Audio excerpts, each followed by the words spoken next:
Good evening and welcome. I'm Kelli Richards, CEO of the All Access Group and your host for All Access Radio.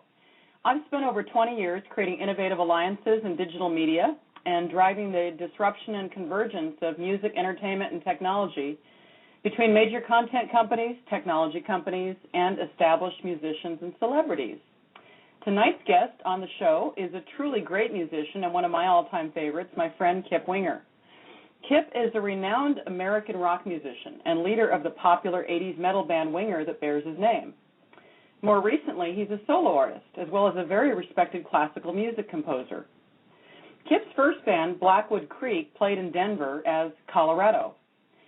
Sending a demo tape to Alan Parsons resulted in Kip becoming the lead singer of the Alan Parsons Project. In 1985, Kip joined Alice Cooper's band and made 2 albums with them. He then returned to New York to perform with Reb Beach, drummer Rob Morgenstein, and Paul Taylor on keyboards as Winger, releasing 9 albums. The 5th studio album, Karma, was hailed as their best record. Much more recently, Kip studied with Michael Kurak and composed a 30-minute symphonic piece called Ghosts, written for a ballet commission. Choreographer Christopher Wheeldon created the ballet. Winger received raving reviews and success on the composition. And not long ago, Kip performed with the Colorado Symphonic Orchestra. The ballet is coming back in 2014 at the San Francisco Ballet, and I want to welcome you to the show, Kip. Wow, that's a lot to live up to. That sounds great. What a career. What a background. Now, I know your parents were jazz musicians. That sounds like a good place to start. If you could tell us a little bit about that, if you would, and any other major influences of your early music development. Yeah, my parents were in a jazz band. They were in a 3-piece band. My mom was the singer. She played cocktail drum, and my dad played stand-up bass, and they had a pianist named Paul Jordan. And both my parents are alive. Paul Jordan passed away about 5 years ago, but they played, jazz standards. My mom was an incredible singer, and wonderful. So that's just reminding me I should email her right this second, tell her to get on here and listen to this. But so they would do a club gig, and a lot of times they would take us with them, but we were too young, so we'd be in the dressing room and I'd hear that music. And then a few years later, they brought us. They bought each of my 2 brothers a guitar and drums. Excuse me, and then a little bit later, brought home a bass for me. So we started real young and playing, but we were like rock guys. I was never, ever interested in jazz until now. I'm kind of interested in the harmony. Circling back around. But, what did you listen to, like in high school and stuff? What were your music developments in the rock world? Well, I was a big, kind of 70s, late 60s, 70s rock guy. Beatles. I was always like either the Beatles or the Rolling Stones. I was kind of more on the Beatles side of it. I've come to love the Rolling Stones, but I was more into like the bands like the Beatles, and then the prog rock bands like Jethro Tull, Queen, and Thin Lizzy and Genesis and all that. Yeah, kind of that whole world. Yeah, we must be the same age. That was what I was listening to in high school too. Exactly. But let's there's going to be some more parallels I'll bring up when we go through this. But I do want to jump back a couple decades, if we could, to just talk about the whole Winger phenomenon. I was working as an A&R person at EMI when you really took off in the late 80s, and I think you were on Atlantic. You were. Yeah, was it Atlantic that you were on? Yeah, we were on Atlantic and co-published by EMI, and yes. We had a great team, and you were part of that, so I appreciate that.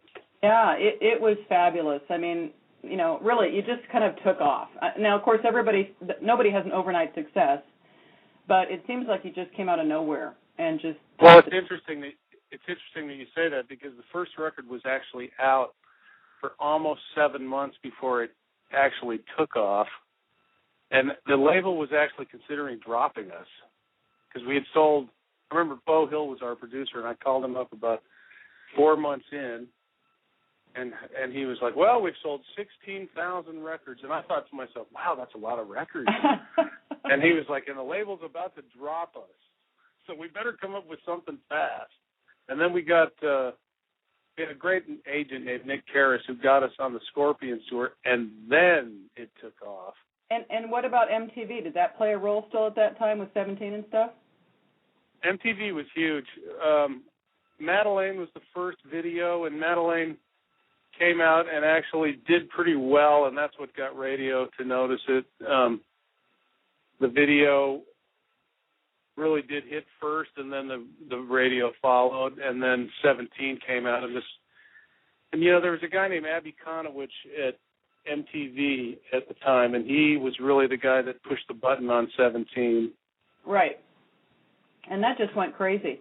Now, what album would you say best represents what you and Winger were really striving for of those early albums?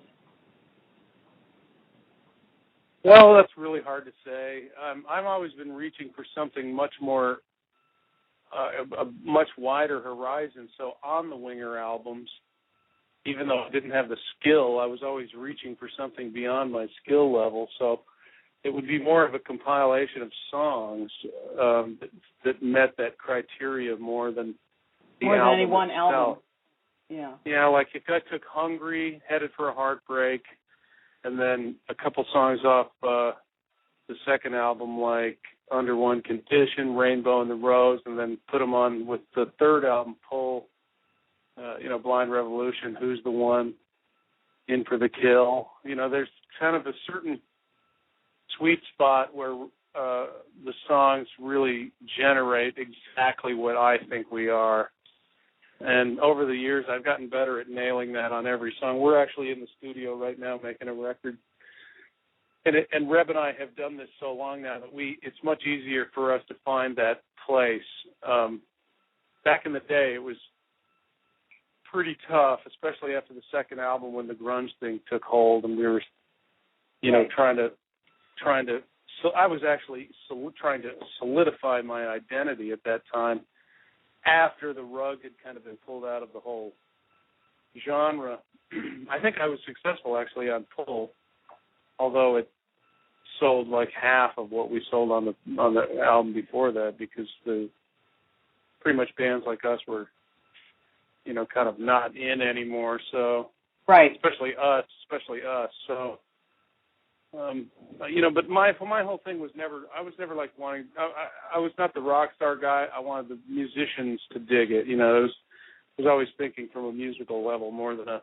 Well, you accomplished, you certainly accomplished that. I mean, I've always been in the industry. Before I was EMI, I was a guitar player in Keyboard Magazine. That's how I put myself through college.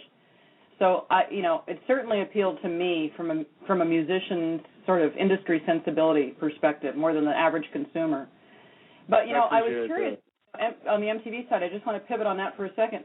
I always wanted to ask you, what was it with the ballet moves? What was all that going on in the video?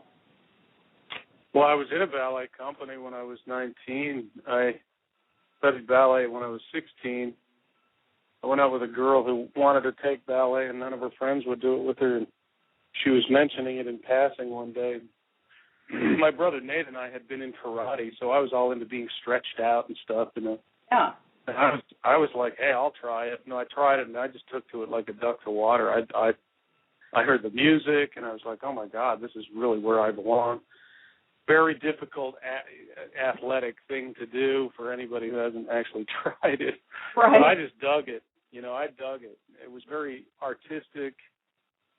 It kind of put everything together for me, music and movement and all of that kind of thing. So I've been a big dance advocate my whole life. It really showed, Kip. To other people it might look like you're just moving around in those videos, but if you look really closely, you actually looked like you knew what you were doing. You had some technique in there. And I wondered if you ever got any pushback from the video directors or anything. Well, back then it was like the better you ham it up, the more you ham it up, the better. But I mean, I did have technique. I could do, triple pirouette to the knee and all kinds of stuff you do in a ballet world, but I was applying it to the rock. I think actually in the metal that a lot of people didn't really get it, and it kind of worked against me in terms of the kind of like the more, how do I say that politically correctly, just kind of the more normal bands that move in a way that's just a bang your head kind of vibe. Right. I think that my version of that, I thought David Lee Roth and Freddie Mercury were a great front, and Paul Stanley, and I was trying to take that to another level. Basically, is what I had in my mind. Yeah. Well, one last comment on that whole thing, and then we'll move on. I was fortunate to see Davy Jones hang out with him a little bit before he passed away. And believe it or not, at a Monkees concert, and this is only 18 months ago or something, he got on stage and was saying Axl Rose stole his move. Because you remember that whole Monkees video of him doing Daydream Believer on the show. I know you'll remember that visual of him going side to side. Oh, yeah, that's totally true. I had never even noticed. That's completely true. I love it. It's priceless. So anyway. Key word in the singular, move. Yeah. Stole his move. No, but I was just like, I was just trying to push it to another level. Some people got it. Some people just were. Well, I'll raise my hand and really say I think I got it. So I'm pleased to hear the story behind that. So to span your abilities from rock to ballet composition to writing classical music, as well as making a new Winger record, tell us a little bit about your passion for great music and remaining inspired and so relevant as you shift genres like this consistently. Thank you for that. I appreciate it. Really, it's all about just trying to expand my horizons musically. That's it.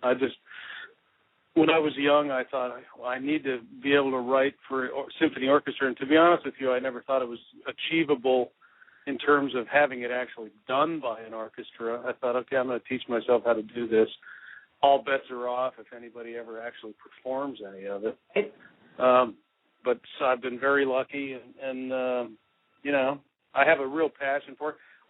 To be totally honest with you, I've always heard classical music more than I've heard rock music, so I'm kind of like a metal guy, a classical guy in disguise, really, because the way I think about music, you can hear it in the metal music, and for me, classical music is not that far away from like heavy metal, because a lot of the way the bass lines move and stuff, the way I orchestrate the rock albums are very similar to the way I orchestrate classical music. So I'd always heard it my whole life, and I felt like if I didn't learn how to do it, I would have been not given myself, kind of the mining the talent that I felt like I really had. I agree with you. I totally get that.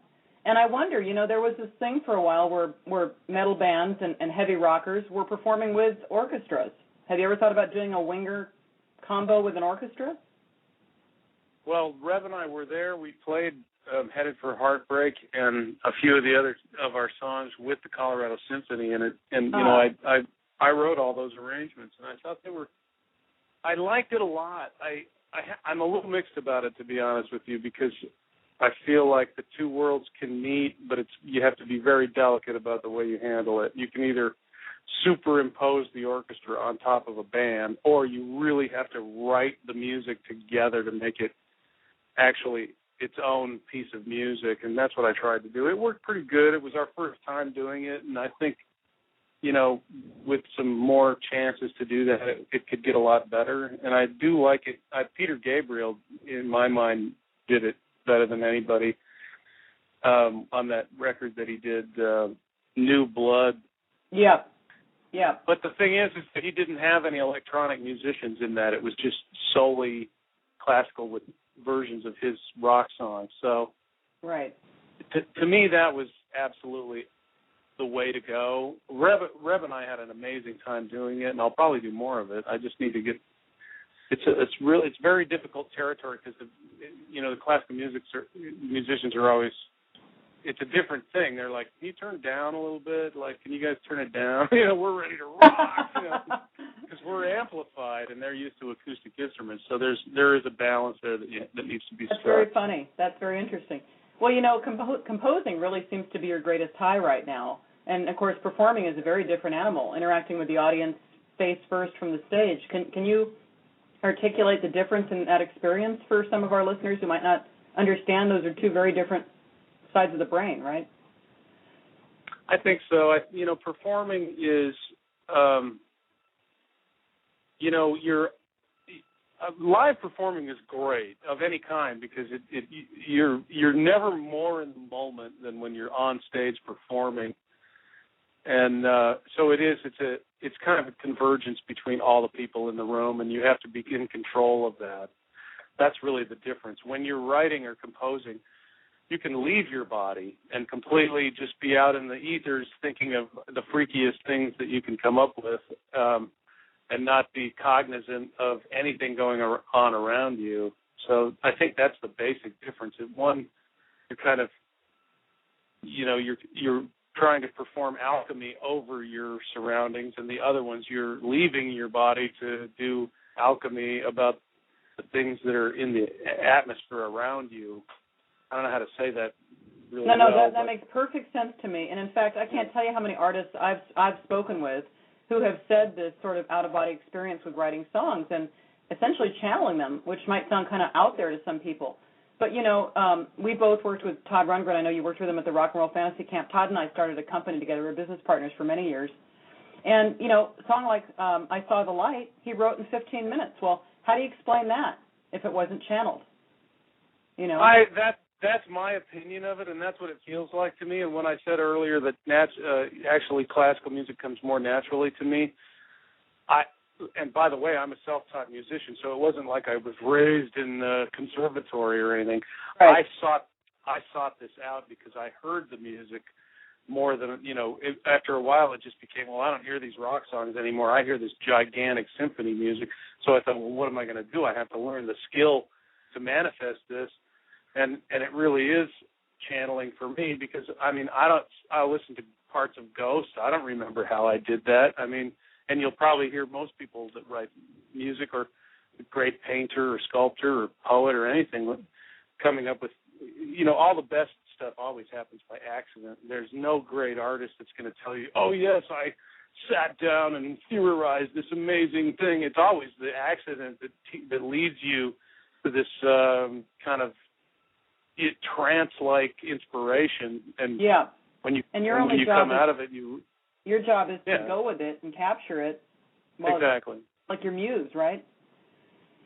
Exactly. So that's how I experience it, and I know generally it's the same with most people.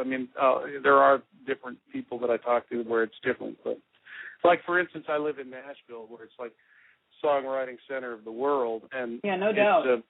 It's a work ethic here that drives the community where they get up, write a song from 10 to 1, then 2 to 5, and sometimes there's a night session from 6 to 9. And, many of the writers write 2 songs a day. And they show up at the Bluebird Cafe and compare notes, right?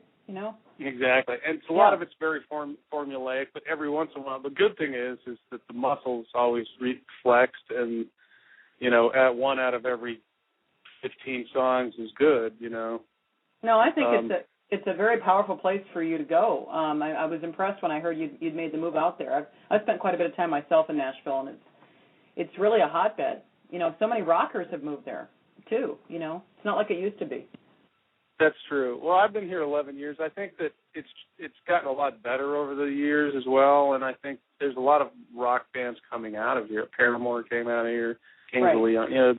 There's a lot of cool bands. Very things that people wouldn't outside of Nashville wouldn't really realize because it's so big on the country thing. But the work ethic is what I like. Wonderful place to be creatively and a wonderful place to live, near as I can tell. But it is. I think. After releasing From the Moon to the Sun, then you did compose the symphonic piece Ghosts, which I know you're very, very proud of, and deservedly so.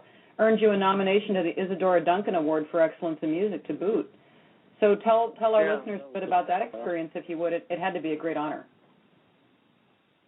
Well, I was driving up the Pacific Coast Highway, and I got an email, and I saw that. So actually, my wife and I were driving, and I was getting gas. I was like, wow, check this email. It was so odd because I'm not used to getting any accolades of any kind, really. And so I felt like, wow, the coolest part of that was that the music came most naturally to me than anything I've ever done, and then to be acknowledged in that way for it was, very special. And yeah. And that, like I say, the ballet world is the closest to my heart. I grew up in it, and I am most inspired by it, and it's very mystical and magical. And when you're in the theater and the live music and the dancers and all that, and so I just felt like, I really hit a bullseye with that. And you only get to hit a few of those in your life. So I was very you've hit a bullseye a couple of times, but I'm thrilled that this time you're really aligned with your own inner calling, if you like, because this has been with you throughout your life, and now you're in a position in your career where you can do whatever you want. And if this is your calling and you're being praised for it and you're passionate about it, clearly you're doing something right. Thank you. It's been a long road. I've just stuck to it because I believe that that's where I belong. So yeah.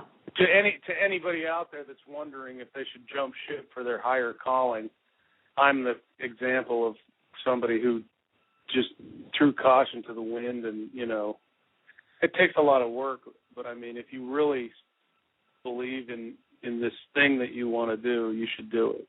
Yeah, I completely agree. I wanted to ask you back on the Colorado Orchestra experience. They backed you up on Eleanor Rigby, as I understand, and then you performed Ghosts as well. How is it for you to be backed? The experience of being the performer, who's usually in the front of you're fronting the band, but now you've got this massive orchestra behind you. What was that experience like as you, the performer, center stage? Scary. Yeah, it's a lot of power. It was, Eleanor Rigby, not to my knowledge, has ever been done with a full orchestra. It was really cool. I wasn't. So it's not an easy song to sing, to be honest with you. So we did 2 performances. The second night was much better because I got a grip on. It was kind of shocking the first night. So, like I say, I always say this in interviews that when I heard Eleanor Rigby as a kid, I thought, well, that's why I got to learn how to do that. So that was kind of why I threw that in the program. Right. Actually, the thrust of the program was to do some pieces from the newest piece that I wrote called Conversations with Nijinsky, which is a new ballet that I had written. This giant orchestra piece, much bigger than Ghost. Ghost is string section with piano and harp, and Nijinsky's like full orchestra. So that was really the biggest deal about the Colorado thing, was to come back to my hometown in the concert hall and have them perform my new piece. That was really extraordinary for me. I could basically die and go to heaven now because my bucket. Oh, I bet. That was one of your magic moments. Well, what you're doing with the San Francisco Ballet, and I'm ignorant about this. This is my ballet, my hometown, but I don't go to the ballet. I'm ashamed to admit as often as I probably should. Does the San Francisco Symphony back up the ballet? No, the San Francisco Ballet Orchestra, it's headed by a guy named Martin West, who's an exceptional musician. Okay. He's an amazing conductor. He interpreted that music exactly the way I hear it. Oh, see, that's brilliant. That's brilliant. But I wondered if you'd had any interaction with Michael Tilson Thomas of the San Francisco Symphony, because he would really get what you're doing from all sides of it. I'd love to meet him. I'm a fan. He's an amazing conductor and a brilliant musician. So, well, I will help facilitate that meeting for you when you come out. Next time. I will help make that happen.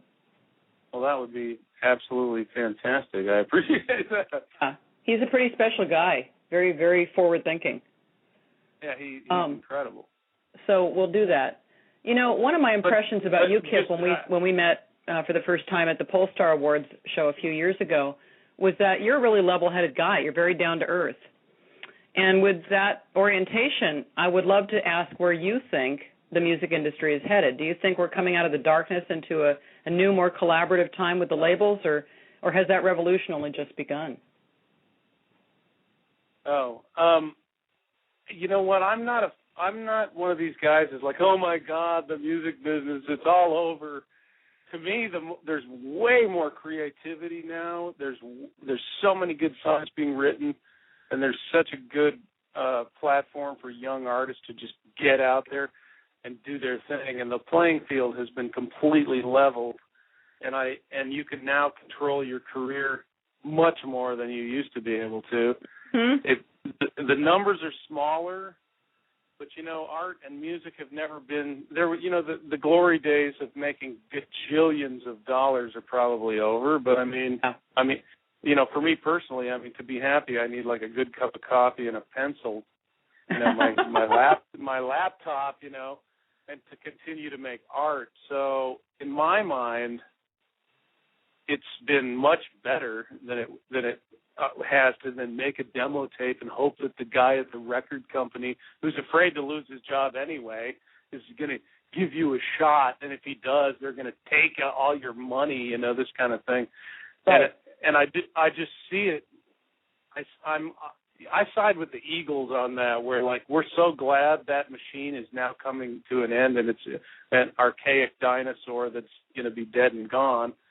And there's way much more chances for young artists to just be out there. I mean, look at the Gautier song. You think, that's an amazing song, but I mean, he just kind of came out of nowhere off the internet, basically. Yeah, and the same with that Gangnam Style guy, Psy. Totally. Yeah. And so there's so many of those, and young kids, I just feel like it's way better now. I'm not bitter about that at all. I think it's, my only comment about it is it's taken so long. I mean, the company that Todd Rundgren and I started was in 1995, almost 20 years ago. And what we built was the earliest version of Artist 360 to help artists go direct to their fans based on the new technologies and the Internet. And it took a long time for artists to embrace that and go, wait a minute, I am the brand, and I do have the tools. I am going to take this into my own hands. Exactly. I remember that, actually, and it did take a long time. And so, I think just to answer the original question, I think it's a lot better now. I don't think, it's not going away. It's just going to become more ways where you can manage your own career. Well, so kind of pivoting off of that, I want to get your opinion on social media. Do you feel social media has taken away the mystique of rock stars, or do you think the open kimono has built intimacy without sacrificing the mystery? Do we even need the mystery anymore? Well, it's an interesting question. I think two things. I think back in the old days, anybody would have wanted to talk to their, if they could have known what Paul McCartney was thinking at any given time, every single person in the world would have wanted to. And now it's more like, he could tweet what he's thinking and everybody gets to know. So it's just kind of come into this place where all the fans are getting now what they probably always wanted, really. As far as mystique goes, you can manage your own mystique by just choosing not to be on the internet so much. Right. Really. But I think, and I'm not Mr. Tweet. I don't think like that so much. But I think it's good. I'm on the side where if you can gain a lot of fans, that's really cool. I don't really like some of the people that just blatantly go out for, there is a cold element to it. But that's going to be the scenario with anything like that that's mass media. I'm kind of on both sides of that issue. I don't really, I think it's really down to your personality, honestly. If you're the kind of person. If you're like the social butterfly, then you're all about it, and if you're not, then you're not. And the fans that want to find you can find what you're choosing to put out. I don't see it any different than it used to be, really. Only more access for you to be able to access your fans at the artist's discretion, right? That's really what it's all about. I think so. There's some.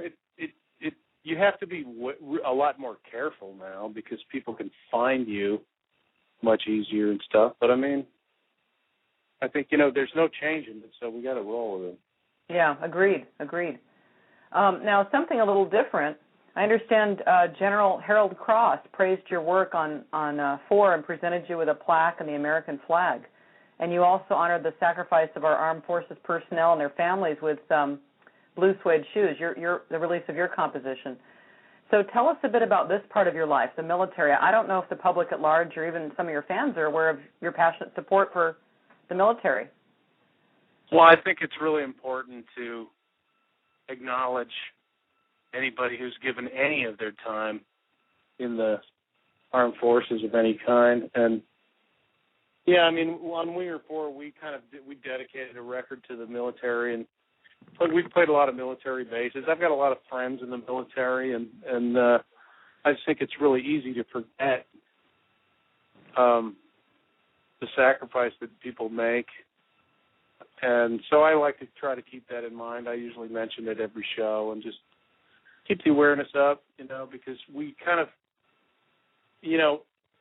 this kind of opens up another can of worms about government spending. I mean, come on, if there's some government spending that's where funds need to be streamlined, it's into the vet pockets and the health care and all that kind of stuff, because, even if you give 1 year of your life, I mean, you should be on a much more taken care of by the government. So I don't want to get on my high horse about that. I could easily, but what I would just say is I like to try to keep remembering. I mean, I do shows with Mark Farner, and that guy sings, I'm Your Captain, and he's still every show he's still remembering. That's my favorite song of theirs, of Grand Funk. In case our listeners don't know who we're talking about, Grand Funk Railroad. That I'm Your Captain, boy, that's a priceless track. And he's always like, to our Vietnam vets, you will never be forgotten. It's really, and I think it's important for all generations of the armed services to be, honored and remembered. It's a big thing. No, I think so too, and I really applaud your efforts along that line. It's very, very important. Well, Kip, just to jump all over the place, since we seem to be doing that, you did do a stint as a head counselor in the Rock and Roll Fantasy Camp, my friend David Fishoff's venture, with other great artists, I guess, including Todd Rundgren and Roger Daltrey, Steven Tyler, just to name a few. What was your experience like working with young artists, and how did they react to being on stage with rock stars, with the jamming and the rehearsing and the whole shebang? Yeah, I mean, it's funny. I've been doing rock camp for about, I think I'm the longest surviving member. I think. Is that right? You and Jack Blades, right? Yeah. In 2003, I started it, and I've been the musical director now for about 4 years. And we just moved to Vegas. There's a really beautiful facility there. The Def Leppard show. I could have killed myself. I couldn't get out there. Well, we just did Jeff Beck and Brian Wilson. I actually got to jam with Jeff Beck, so I mean, it's kind of my rock and roll fantasy thing too, because I was a huge Mark Farner fan. Now we're good friends, and I've done a lot of. I've got to play with a lot of musicians that I wouldn't normally have, and actually, rock camp is not just for young people. It's really for adults, and there are some young people there, but it's really, the whole thing about everybody has a rock star in them, so people. We usually have about 6 or 7 bands worth of campers, and we run them through the thing. Are they typically like VPs of corporations who couldn't go the route of being a rock star, so now they're playing out their fantasy? That was the whole original premise, right? It is, and it's worked very well. We've changed a lot of lives. It's a brilliant idea, and he's executed it pretty well, I have to say, given the challenges of what's involved. Right. And I've had a great experience doing it. I've still, like I say, I just got back from the Jeff Beck Brian Wilson camp, and I've made a lot of friends. It's awesome. I mean, a lot of friends that were campers, not just my musical heroes or whatever, but just people that come there. It's an amazing thing. I mean, if anybody's interested, just go to rockcamp.com and check it out, because if you're interested in doing that and you've been afraid to do it or something, it's a great platform to pull your guitar out and start jamming again. I think probably some people are afraid of, looking foolish in front of their idols, and that should just go out the window, right? Because you become, you're there to support them. Well, the interesting thing is that some of the people that are their idols come there more nervous than they are, and then they find out that it's just really a great time just jamming, like a big love fest. It's really fun. And, music is the common thread that all the cliches you can insert here, like, the universal language and all this kind of thing. And it really is true because... Well, sure, it translates all language barriers. People come from all over the world and really have a good time, and it's definitely a life-changing thing. I highly recommend it. Yeah, I'm pleased you've been a part of it for so long. That's great. Now, one thing I did want to say in the opening when you read, I did write Alan Parsons a letter when I was a kid, and I sent him our demo tape, and he actually did write me back. But it was like 6 years ago or something. I did a jam with him at Jim Pedrick's charity event in Chicago. That's where I met Alan. Oh. And at that.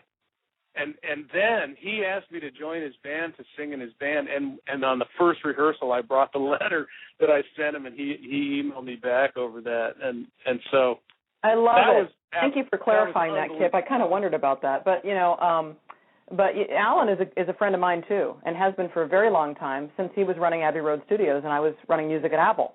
He's a great guy. He's a lovely man, and I'm thrilled that you've had that history with him. They just asked me to tour with them this July and August, so I'll be over there for 4 weeks in Italy and Germany in July and August. Oh, how wonderful. That is great. And he had also produced this guy named Jake Shimabukuro, who's like the world's foremost ukulele virtuoso, and it was amazing. Alan engineered and produced, Jake on live ukulele, and I orchestrated for like a 30-piece orchestra arrangements to two of Jake's originals, and then we did a cover of Over the Rainbow, and that was one of my single highest moments in my whole career. It was absolutely awesome. Like Alan at the wheel, I was arranging the orchestra. My buddy Dan Coleman was conducting. Jake was playing live, and we cut the whole thing live here in Nashville at Ben Folds' studio. It was amazing. Yeah, that was really an incredible experience. You can see Jake's new album, the Grand Ukulele. You can hear it on there. That was absolutely magical. Yeah, I'll bet. And I guess was that sort of a tribute to I can't remember how to say his last name, Kawiole for Over the Rainbow? He was the one that on ukulele. Maybe it was. I don't know. He has a very famous version of it that he did. And, of course, he passed away a couple of years ago, but that was his most famous thing, was doing Somewhere Over the Rainbow on ukulele. Well, you learn something new every day. Yep. So, I just have really enjoyed our time together. It's all too brief, but I gotta ask you if it's even possible to share what comes next for you. You've done so much, and I wonder if there's a project or a collaboration that you've not yet started that you dream about doing as a cornerstone of, piece of your legacy. That's an interesting question. I'm always searching for something that I want to be doing. There are a few musicians that I would like to work with, but they're, I'm kind of just going, okay.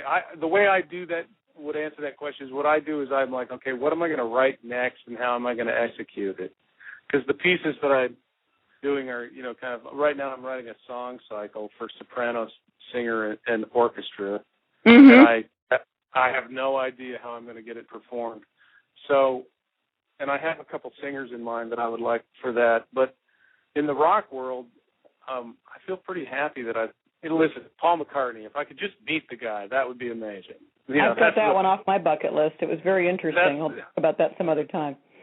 Oh, well, I'd love to hear about that because, I really, I want to shake the guy's hand before I die. So that's really how I would have to answer that question. We'll talk about seeing if we can make that happen, Kip, offline. Yeah. Awesome. I'm nothing if not a super connector. That's what people call me anyway. So I guess so. We'll try to make some of this happen for you. But listen, you've done so much across all these genres, following your own passion. It's really quite inspirational, and I'm just thrilled you took some time out to join us tonight. I appreciate it. It's nice to talk to you again after all. It's good to be reconnected, and I assure you, when I finish this trip I'm doing next week, I'll be back in touch to help you with the other stuff we emailed about last week. But thank you again, Kip. It's been a real pleasure. And as usual, I want to thank my producer, Mary Agnes Antonopoulos, and our wonderful listeners for joining us tonight. We'll see you all again next week on the next edition of All Access Radio. Good night, everybody. Bye.